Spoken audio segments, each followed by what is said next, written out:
Bonjour à toutes et à tous. Nous vous remercions de vous être rendus disponibles aujourd'hui pour cette masterclass qui durera une demi-heure. En théorie, nous remercions les adultes qui sont avec vous pour ce temps de partage et de présentation.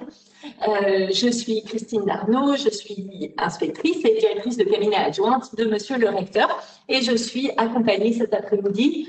Donc, je suis Jannick Julienne, inspectrice académique et référente pour le SNU dans l'Académie de Créteil. Bonjour, je suis Cédric Sévère, le directeur régional de l'UNSS sur l'Académie de Créteil. Et bonjour, Michel Dallois, délégué académique à la lycéenne de l'Académie de Créteil. Nous allons commencer par un temps de présentation de ce SNU, de ce service national universel qui s'étend peu à peu au fil des années. C'est la 3e année, mais il gagne de l'ampleur avec les années. Cette année, il va s'adresser à 25 000 jeunes Français. Nous allons d'abord commencer par un temps de présentation pour vous essayer de vous en dire le plus possible. Et puis, dans un second temps, vous aurez l'occasion de nous poser des questions et nous aurons l'occasion d'y répondre par le chat uniquement parce que vous êtes très nombreux. Vous pouvez écrire vos questions, vous les adresser à co-animateurs. Nous allons les relever au fur et à mesure de la présentation. Et puis, en fin de présentation, nous prendrons vos questions pour y répondre dans la limite du temps qui nous sera impartie.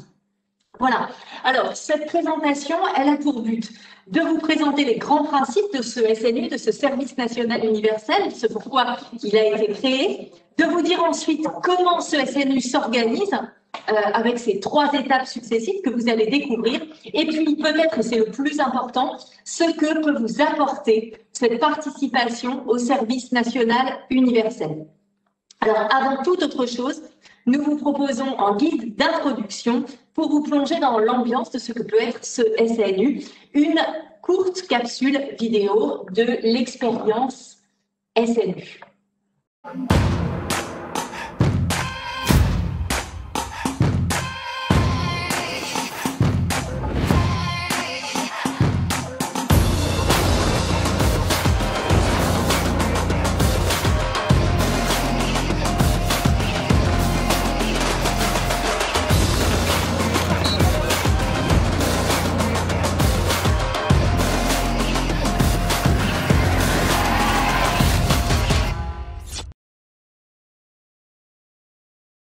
Cette vidéo est disponible sur le site du SNU. Nous espérons que si vous ne l'avez pas vue, vous pourrez la voir. Je continue cette présentation. Comme je l'espère, vous avez pu le voir, le SNU est une expérience de collectivité. C'est essentiel, bien sûr. C'est un temps de partage pour apprendre, pour pratiquer ensemble, pour développer une culture de l'engagement qui permet à chacun, nous l'espérons, de trouver sa place dans la société. Le SNU, c'est d'abord vivre ensemble des valeurs, les valeurs de la République, liberté, égalité, fraternité, à travers des activités pratiquées en commun, à travers une vie en communauté pendant une dizaine de jours. Le SNU, c'est aussi renforcer votre cohésion, la cohésion nationale par différents temps d'activité, des temps forts que vous découvrirez ensemble lors du séjour de cohésion, qui contribue également à développer une culture de l'engagement. Chaque citoyen, quel que soit son âge, quelle que soit son expérience, son lieu de vie, peut s'engager, et c'est ce que le SNU veut promouvoir, l'engagement en faveur d'un intérêt général très divers qui permet à chacun, en fonction de ses envies, de ses goûts, d'apporter une contribution pour construire une société plus fraternelle, plus juste, plus égale.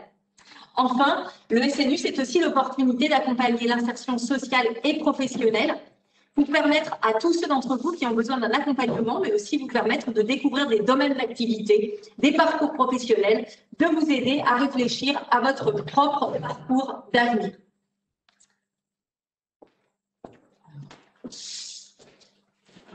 Alors, qui est concerné par le SNU donc, en 2021 ?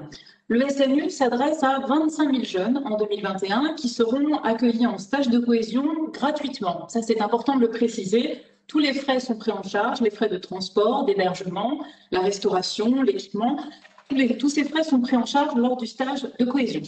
Donc, le SNU est ouvert à tous les Français âgés en gros entre 15 et 17 ans, filles et garçons, parce que le dispositif est totalement mixte. Le SNU s'adresse aux élèves des lycées généraux, technologiques et professionnels. Il s'adresse aussi aux jeunes qui sont sortis du système scolaire, soit en décrochage, soit en recherche d'emploi. Et bien sûr, le SNU s'adresse à tous, quelle que soit votre condition physique. Les besoins particuliers, les situations de handicap sont bien entendu pris en charge sur place en lien avec des structures sanitaires et médicales. Alors, le SNU, comment ça marche? Le SNU s'articule autour de 3 étapes. Il comporte obligatoirement un séjour de cohésion et une mission d'intérêt général. Et ensuite, la 3e étape, c'est l'engagement volontaire qui est facultatif. Donc, si je reviens au séjour de cohésion, pendant 2 semaines, les volontaires participent à ce séjour qui est un moment de vie collective en dehors de leur département d'origine. Ensuite, pour une durée minimale de 84 heures, sur une période de 1 an, ils s'engagent auprès d'une association, d'une administration, ça peut être aussi un corps en uniforme, pour réaliser une mission d'intérêt général. Enfin, 3e temps, s'ils le souhaitent, ils peuvent poursuivre leur engagement au sein de dispositifs existants, donc par exemple les jeunes sapeurs-pompiers, les cadets de la gendarmerie, un service civique ou encore du bénévolat dans une association. Alors, revenons sur la première étape, le séjour de cohésion. Pendant 2 semaines, du 21 juin au 2 juillet 2021, les volontaires pratiquent des activités qui s'articulent autour de 7 domaines très diversifiés qui sont inscrits dans la colonne de gauche. Donc, si on prend quelques exemples, il y a des activités physiques sportives, des activités qui concernent la citoyenneté, les institutions, des activités qui concernent la découverte de la culture et du patrimoine, par exemple le patrimoine local situé à proximité du centre de cohésion, une ouverture aussi sur des questions de sécurité et de défense nationale et également une sensibilisation et des activités autour du développement durable, de la transition écologique. Donc un ensemble d'activités très variées. Ce séjour se déroule donc dans un stage de cohésion qui est installé soit dans un internat, soit dans un centre de vacances, avec des bâtiments d'hébergement qui sont soit en dur, soit peut-être aussi sous des toiles de tente. Durant ce stage va se dérouler, je l'ai dit tout à l'heure, mais c'est important de le rappeler, dans un autre département que celui où vous vivez, ceci pour vous permettre de découvrir un autre territoire et de vivre vraiment ce stage dans un cadre qui est totalement différent en collectivité. À la fin du séjour de cohésion, chaque volontaire reçoit un certificat de participation pour valider la première étape du SNU. Alors, une petite remarque sur les dates que vous voyez affichées et dont j'ai parlé à l'instant.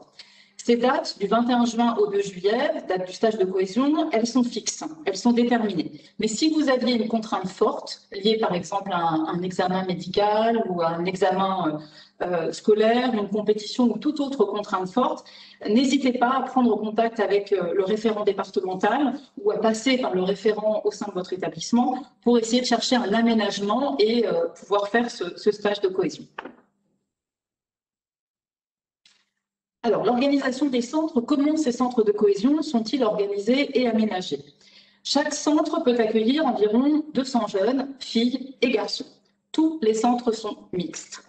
Il y a 30 à 35 adultes, tous expérimentés pour assurer l'encadrement. Donc, il y a un directeur ou une directrice de centre, des cadres pour assurer les activités, la restauration et les soins, bien sûr. Alors, il est important de rappeler, au regard du contexte actuel, que toutes les contraintes qui sont liées au contexte sanitaire actuel sont bien entendu prises en compte. Donc, tout ce qui relève de la distanciation spatiale, la désinfection des lieux, la mise à disposition de gel hydroalcoolique, toutes ces précautions vont être naturellement prises pour éviter tout problème de ce point de vue-là. Alors, je reviens sur l'hébergement. Donc, les centres sont mixtes, les activités sont mixtes, mais l'hébergement, lui, n'est pas mixte. Il se fait dans des maisonnées qui accueillent des petits groupes d'élèves, de jeunes, 10 jeunes à chaque fois, encadrés soit par un tuteur, soit par une tutrice. La journée débute toujours de la même manière, le lever des couleurs d'une part, le chant de la Marseillaise d'autre part, et ensuite, chaque journée est différente et consacrée à une grande variété d'activités qui sont des activités qui sont effectuées soit en commun, en autonomie, et selon des modalités très variables d'un jour à l'autre. Alors, la seconde étape du SNU, c'est donc la mission d'intérêt général. Nous avons ici quelques exemples très concrets. Alors, chacune des vignettes que vous voyez sur l'écran correspond à une petite capsule, un témoignage de jeunes qui ont effectué donc leur mission d'intérêt général entre 2020 et 2021. Vous avez vu que la technique nous pose quelques difficultés aujourd'hui, donc on ne pourra pas vous les projeter dans de bonnes conditions. Ces capsules durent 2 à 5 minutes à peu près. Elles sont très intéressantes puisque ce sont vraiment des témoignages de jeunes qui reviennent sur leur expérience et sur ce qu'elle leur a apporté. Et c'est là-dessus que je voudrais rebondir. Elle vous montre la grande diversité des missions d'intérêt général qui sont possibles. Par exemple, le témoignage d'Alban qui est en bas à droite revient sur son expérience au sein de la protection civile. À sa gauche, vous voyez une capsule qui correspond au témoignage de Célia, qui, elle, a choisi de faire sa mission d'intérêt général dans le 68e régiment d'artillerie, donc dans un corps d'armée en uniforme. Vous la voyez d'ailleurs en uniforme elle-même dans une étape du parcours du combattant. Donc vous voyez à travers ces vignettes qu'il y a une très grande variété. Ce que nous montrent ces 4 volontaires, le point commun entre ces différents témoignages, c'est que cette mission les a beaucoup enrichis. Le mot qu'ils choisissent, c'est aussi de dire que cette mission les a fait grandir dans le sens où elle leur a permis d'avoir des responsabilités, de partager ces responsabilités au sein d'un groupe qui construit et qui avance ensemble en s'appuyant les uns sur les autres pour rendre service à la collectivité. C'est ça la culture de l'engagement. Donc concrètement, comment ça fonctionne une mission d'intérêt général ? Après le stage de cohésion, chacun rentre dans son département d'origine et consulte les différentes MIG sur une application, sur l'application du SNU, pour choisir une de ces MIG. Et sur l'application, vous déposez une candidature en fonction du choix que vous avez fait. La mission d'intérêt général, on vient de le voir, elle peut être effectuée dans des domaines qui sont extrêmement diversifiés. Le sport, la santé, la culture, l'environnement, le domaine social et j'en passe. Cette mission d'intérêt général, elle peut se faire aussi dans différents cadres. Des associations, des corps en uniforme, des collectivités, des services publics et d'autres. Concrètement, la mission d'intérêt général, elle peut vous amener à contribuer à organiser un événement sportif ou culturel, à participer par exemple à un chantier archéologique, une restauration, à organiser et à participer aussi à des animations, par exemple auprès de personnes âgées, etc. Nous avons beaucoup d'exemples qui sont sur la plateforme du SNU, donc snu.gouv.fr. La mission d'intérêt général, c'est important de le souligner aussi, peut se faire selon des modalités différentes. En tout, la mission d'intérêt général, elle s'étend sur 84 heures. Qu'il est possible de réaliser de différentes manières. Donc ça peut être 1 ou 2 heures par semaine, sur un grand nombre de semaines sur une année. Ça peut être quelques week-ends ou des périodes pendant les vacances scolaires, où on peut articuler 2 week-ends, une période pendant les vacances scolaires. Tout dépend en fait de la mission que vous allez choisir. Le point commun, c'est que ces missions d'intérêt général, elles se font toujours en dehors du temps scolaire. À la fin de la mission d'intérêt général, les volontaires reçoivent un certificat, comme pour le stage de cohésion, ce qui permet de valider le SNU. Tous les volontaires reçoivent également un code après cette mission d'intérêt général et ce code leur permet d'accéder à une application pour préparer l'examen du code de la route. Les volontaires bénéficient également du financement de leur première inscription à l'examen du code de la route. Alors, on se résume. Les 3 étapes dans la construction d'une mission d'intérêt général sont donc: pendant le stage de cohésion, je découvre différents domaines dans lesquels je peux exercer un bénévolat. Je réfléchis à l'engagement qui me correspond le plus. Ensuite, deuxième étape, à l'issue du séjour, de retour dans mon département, je consulte en ligne les différentes missions d'intérêt général qui me sont proposées et je candidate. Et enfin, troisième étape, je réalise ma mission d'intérêt général en dehors du temps scolaire durant l'année qui suit mon stage de cohésion.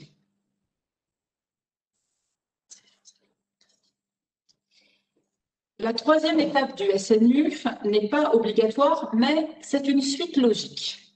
C'est l'engagement volontaire dans un service civique ou dans la réserve civique. Ce peut être aussi auprès des sapeurs-pompiers ou comme bénévole dans une association ou d'autres possibilités encore. Comme la mission d'intérêt général, cet engagement volontaire peut également se faire donc dans des domaines qui sont très très diversifiés et qui sont encore une fois à votre choix en fonction de ce qui vous correspond. La durée de cette troisième étape, de cet engagement, est variable. Ça peut être de 3 mois à 1 an, encore une fois, en fonction de votre choix. Et cet engagement volontaire peut être effectué sur une période très large, entre vos 16 ans et vos 25 ans. Alors, nous avons évoqué successivement les 3 étapes du SNU. Le stage de cohésion, cette année donc, qui aura lieu du 21 juin au 2 juillet. Ensuite, la mission d'intérêt général entre juillet 2021 et juillet 2022. Et pour ceux qui le souhaitent, l'engagement volontaire entre 16 et 25 ans. Alors, pourquoi s'inscrire comme volontaire au SNU par-delà toutes les bonnes raisons qu'on a déjà évoquées?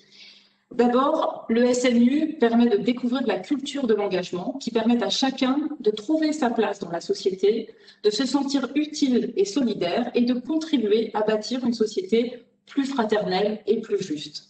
C'est vraiment ce qui ressort des témoignages des jeunes qui ont pu réaliser leur mission d'intérêt général en 2020-2021. Le SNU permet aussi de découvrir la vie en collectivité, de partager des moments de convivialité, de joie, de découvrir ensemble des lieux et des domaines d'activité extrêmement diversifiés. Le SNU, c'est aussi une opportunité de valoriser son parcours et son engagement. Pour les lycéens, sur Parcoursup, et pour tous, sur son curriculum vitae, parce que c'est une expérience qui est à la fois valorisante et enrichissante. Enfin, le SNU facilitera aussi votre mobilité puisque c'est un coup de pouce pour préparer et passer le code de la route.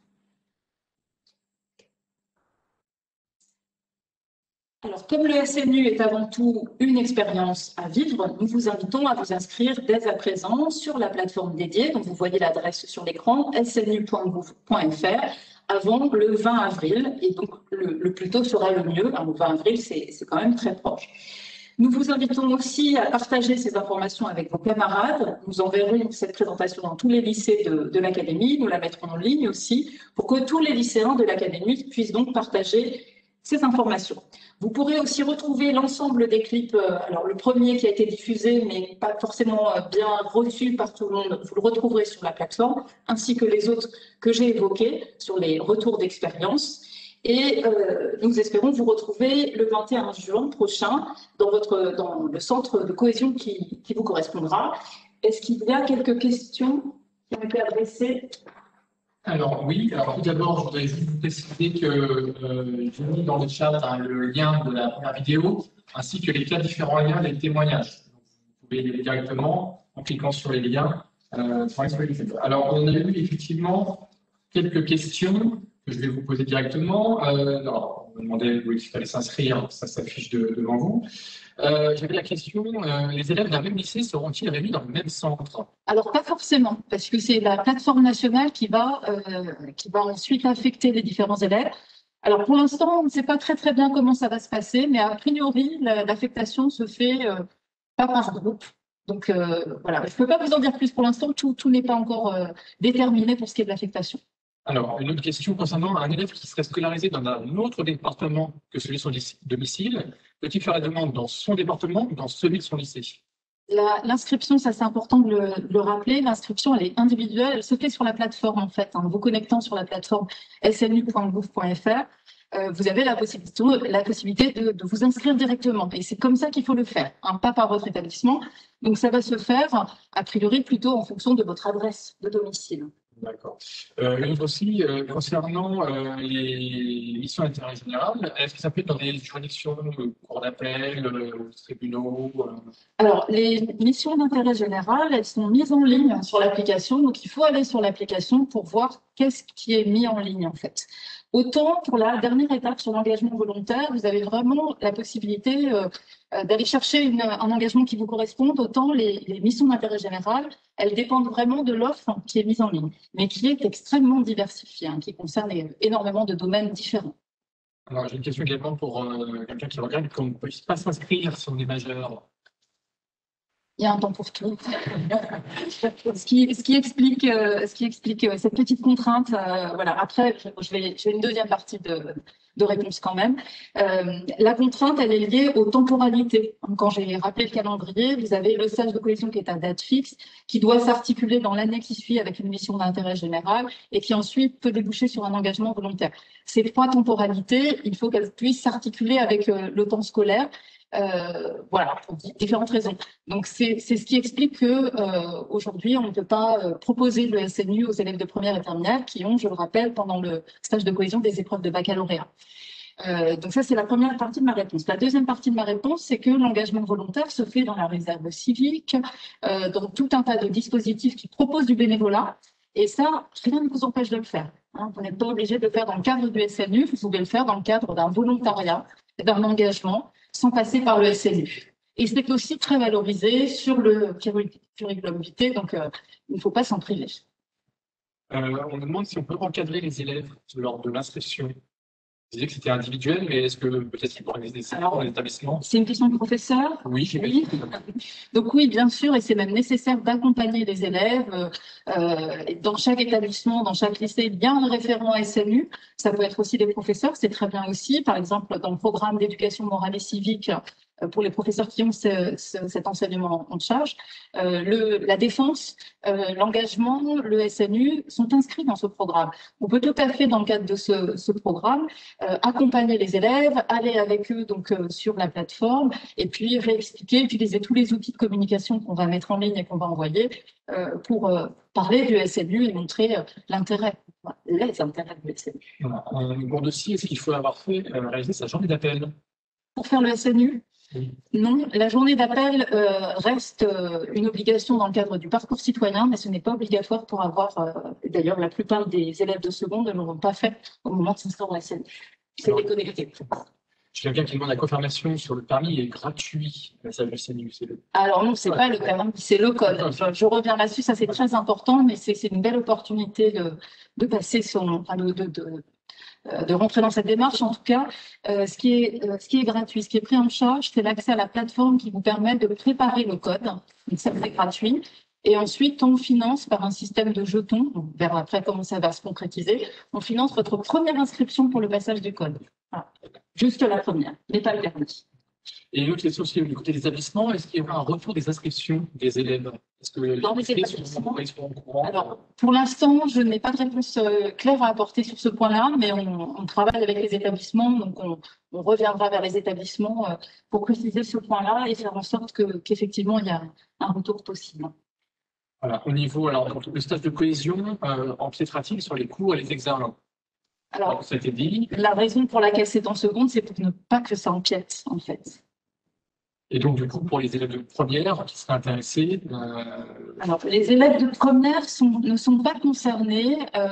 Normalement, les élèves de première qui étaient inscrits l'année dernière pour le SNU, dans la précédente cohorte, devraient pouvoir s'inscrire, enfin pas s'inscrire parce qu'ils sont déjà inscrits, excusez-moi, mais devraient pouvoir rejoindre la cohorte du SNU 2021.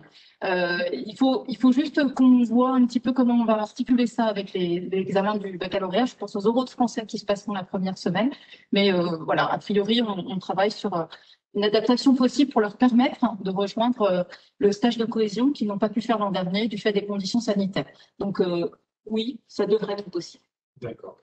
Alors j'ai une question, on avait la réponse. Si je ne suis pas français, j'aimerais bien y participer. Est-ce que c'est possible? A priori, enfin pas a priori, parmi les conditions d'inscription, il y a des conditions d'âge, il y a des conditions de nationalité qui sont liées notamment à l'ouverture à certaines institutions qui ont des conditions de nationalité en fait. Donc non, il y a une condition de nationalité qui s'est réservée aux jeunes Français et Françaises. Voilà. Et une dernière question, si, imaginons que le grand oral soit annulé, est-ce que ce SNU pourrait éventuellement être ouvert au terminal? La réponse est toujours non, parce que il y a cette question d'articulation des 3 temps qui doivent correspondre à un encadrement, enfin à une articulation avec le parcours scolaire. Donc non, ce ne sera pas ouvert au terminal. Il y a vraiment, dans les conditions du SNU, il faut être vigilant pour poser votre candidature. Quand vous allez sur la plateforme snu.gouv.fr, toutes les conditions sont rappelées. Il n'y en a pas beaucoup, hein, mais il y en a quelques-unes, donc il faut bien rester dans ce cadre. Je crois qu'on a terminé avec les questions.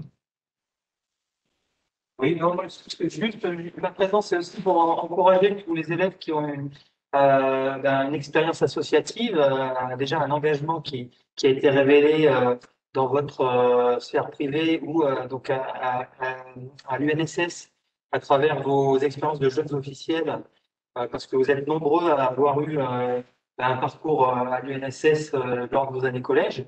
Donc ça, faut pas hésiter. En fait, c'est dans la continuité de votre engagement personnel. Ça vous permettra d'enrichir encore cette expérience à travers le Seigneur. Voilà. Donc j'ai envoyé un courrier à tous les élèves qui étaient jeunes officiels. Alors, je ne sais pas si vous avez tous reçu ce courrier via les chefs d'établissement. Mais en tout cas, voilà, si c'est pas arrivé jusqu'à vous, sachez que c'est important, ça apporte les mêmes valeurs. C'est important que vous soyez dans une démarche de continuité pour justement vivre cette expérience qui va être très très riche. Jeunes gens, quelques mots pour conclure. Nous vous remercions de votre attention et de ce moment partagé dans le tour du SNU. Si nous vous avons réunis cet après-midi, vous l'aurez compris, c'est au moins à 2 titres. La première raison, c'est que nous pensons que votre qualité de délégué vous amène à être particulièrement sensible à cette question de l'engagement et nous pensons que vous êtes un public prioritaire, privilégié pour vous engager dans le SNU parce que vous êtes déjà des jeunes qui avaient envie de vous engager pour rendre la société plus juste et plus fraternelle. Nous vous en remercions, nous vous en félicitons et nous vous engageons vivement à continuer cet engagement au sein de votre lycée et au sein du SNU si vous le souhaitez. La deuxième raison qui a fait que nous vous avons réunis, c'est que votre activité de délégué, votre mission de délégué, vous pousse à être des porte-parole et nous vous invitons à relayer cette campagne de communication auprès de vos élèves, de vos camarades, à leur faire savoir tout ce que le SNU peut leur apporter dans vos classes, au lycée. Vous aurez à disposition le diaporama de cette présentation. Vous aurez également à disposition la capsule vidéo de cet après-midi. Vous le savez, sur le site du SNU, vous avez les capsules vidéo en général qui vous ont été présentées, celles des missions d'intérêt général, celles qui présentent le SNU. Vous pouvez vous en servir pour les présenter en classe, pour relayer cette campagne d'information. Nous comptons sur vous et nous vous en remercions par avance. D'ici là, nous vous souhaitons une très belle fin de journée. Au revoir à tous. Au revoir à tous. Au revoir.